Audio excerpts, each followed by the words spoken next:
Good morning. Welcome to Truth Be Told, and it's your host, Don V. We have a couple interesting news reports we'd like to share with you, but before we move on to that, please remember to subscribe.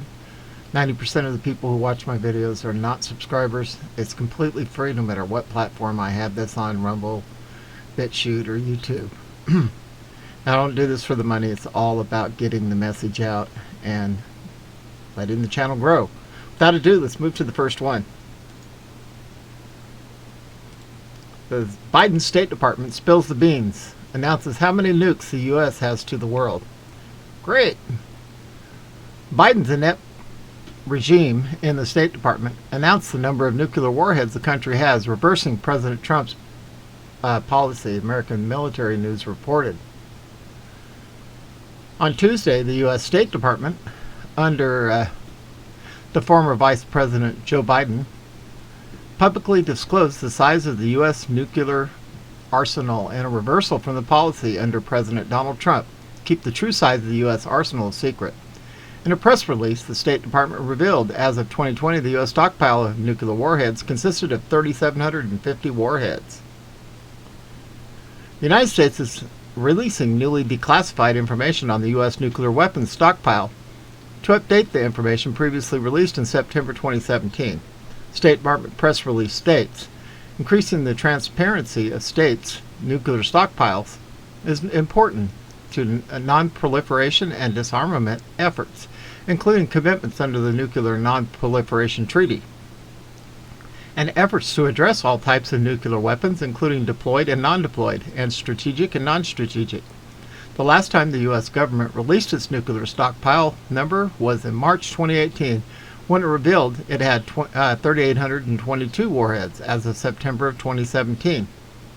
Following that disclosure, Trump made the size of the U.S. nuclear arsenal a secret and denied a request by the Federation of American Scientists to declassify the number, the AP reported. The Associated Press reported the nuclear stockpile numbers from 2019 and 18 were also revealed. The U.S. had 3,805 nuclear warheads in 2018 and 3,785 in 2019.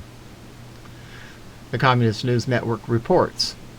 The release of the transparency in the U.S. nuclear weapons stockpile fact sheet comes as Biden's administration is conducting a review of its nuclear weapons policy and capabilities ahead of 2022 meeting of the Nuclear Non-Proliferation Treaty Conference, where the U.S. and other nuclear powers who are party to the treaty will review each other's signatories' disarmament commitments. The insanity of an administration put in place from knows no bounds. Can't say those two words. I'll get a flag. All right, moving on the second news. Man jumps from a New York high-rise, lands on top of a car and survives. Wow, look at that. Man plunged 9 stories from a high-rise in New Jersey. In Jersey City, New Jersey, landed on a BMW and miraculously survived, according to stunning photos and witnesses.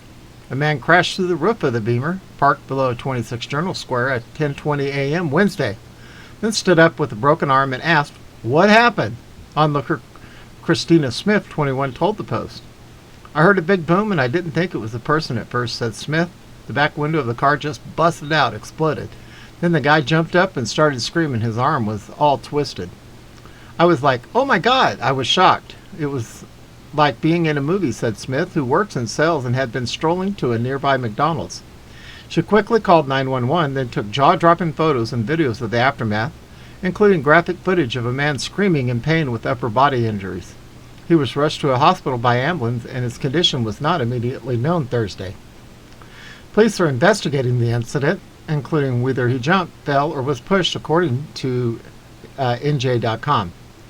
People who have plunged from much lower heights have died or killed others in recent months, including a man who jumped from a parking garage in San Diego, California, in September and landed on women below, killing them both. In November of 2019, a 7-year-old Bronx boy survived a harrowing 9-story fall from his family's apartment, but later died as a result of his injuries.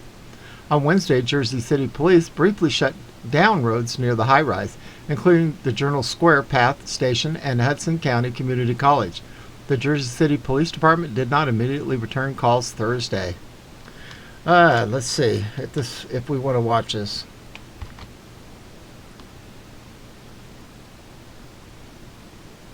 Okay, it's okay. Someone's coming. Stop moving. Stop moving. Relax. Stop. You'll be all right, okay? Fred, stop moving. The ambulance is coming. Relax, relax. Stop moving. Stop moving, please. Your arm is closed. Relax. I don't want to touch it. Relax. Little. Oh my God. Excellent. Listen, stop moving. The ambulance is coming. Relax. Okay. You fell. Yeah. Relax. Stop moving. Stop moving. Relax, bro. Okay. Oh my God. Wow, that's just crazy, isn't it? Jiminy Christmas. Okay, moving on to the next report.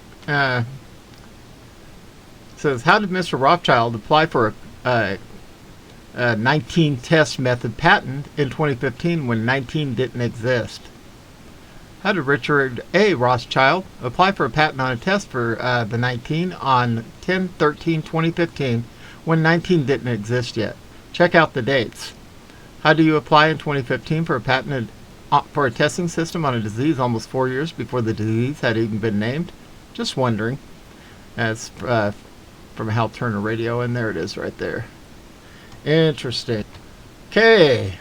It says DJT is being accused of obstruction of justice again.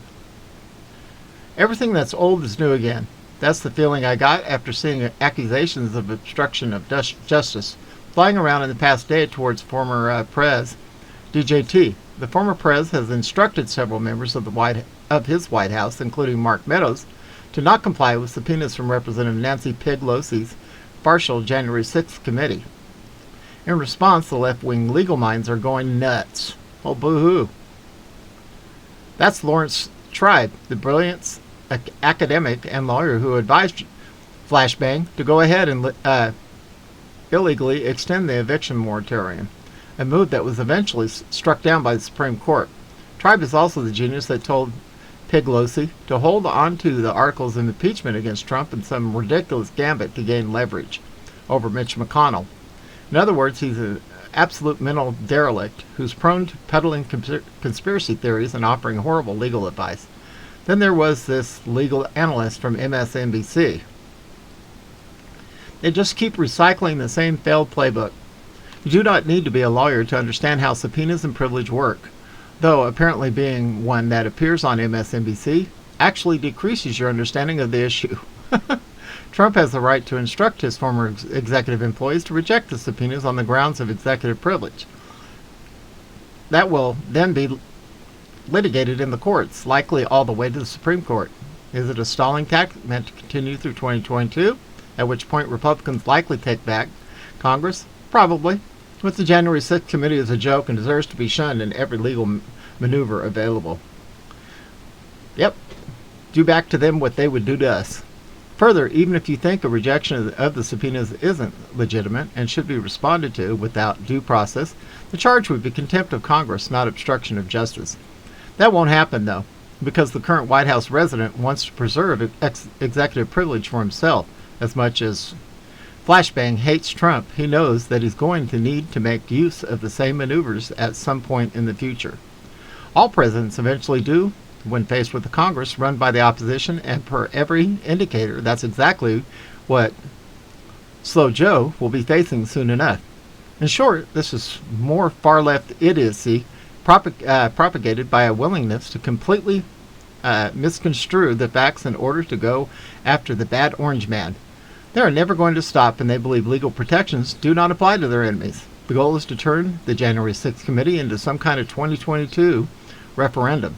No one outside the Beltway actually cares, though. Well, guys, as you can see, a lot of insane things going on right now. Keeping your knees in prayer. Know that there's going to be some big changes in this administration soon. Just my opinion. And the White Hats seem to be working around in the background. If you watch some of my videos, you'll see the proof.